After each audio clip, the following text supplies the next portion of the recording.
nech nám hriechy odpustí a privedie nás do večného života.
Dobrý je Pán ku každému,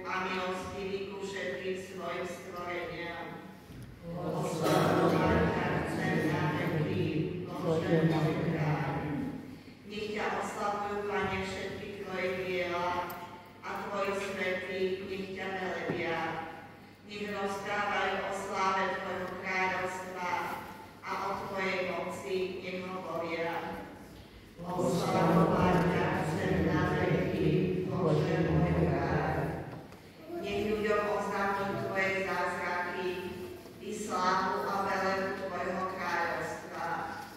Tvoje kráľovstvo je kráľovstvo pre všetky veky a tvoja vláda sa rozprestiera na všetky pokolenia. Oslavovať ťa chcem na veky, Bože môj Pán. Čítanie z knihy Zjavenia svätého apoštola Jána. Ja, Ján, videl som nové nebo a novú zem, lebo prvé nebo a prvá zem sa pominuli a ani mora už nie. A videl som, ako z neba od Boha zostupuje sväté mesto, Nový Jeruzalém, vystrojené ako nevesta, ozdobená pre svojho ženicha. A počul som mohutný hlas od trónu hovoriť: Hľa, Boží stánok je medzi ľuďmi a bude medzi nimi prebývať. Oni budú jeho ľudom a sám Boh, ich Boh, bude s nimi. Zotriem z očí každú slzu a už nebude smrti ani žiaru, ani náreku, ani bolesti viac nebude, lebo prvé sa pominulo. A ten, čo sedel na tróne, povedal: Hľa, všetko robím nové. Počuli sme Božie slovo. Bohu ďakujem. Aleluja. Aleluja, aleluja. Nové prikázanie vám dávam, hovorí Pán, aby ste sa milovali navzájom, ako som ja miloval vás. Aleluja. Aleluja, aleluja. Pán s vami. Je duchom tvojim. Čítanie zo svätého Evanjelia podľa Jána. Sláva tebe, Pane. Keď Judáš vyšiel z Betléma, Ježiš povedal: Teraz je Syn človeka oslávený a v ňom je oslávený Boh. A keď je Boh oslávený v ňom, aj Boh i jeho sveto oslávi a čo skoro oslávi. Deti moje, ešte chvíľku som s vami, nové prikázanie vám dávam, aby ste sa milovali navzájom, aby ste sa najprv vzájomne milovali, ako som ja miloval vás. Podľa toho spoznajú všetci, že ste moji učeníci, ak sa budete navzájom milovať. Počuli sme slovo Pánovo. Chvála tebe, Kriste.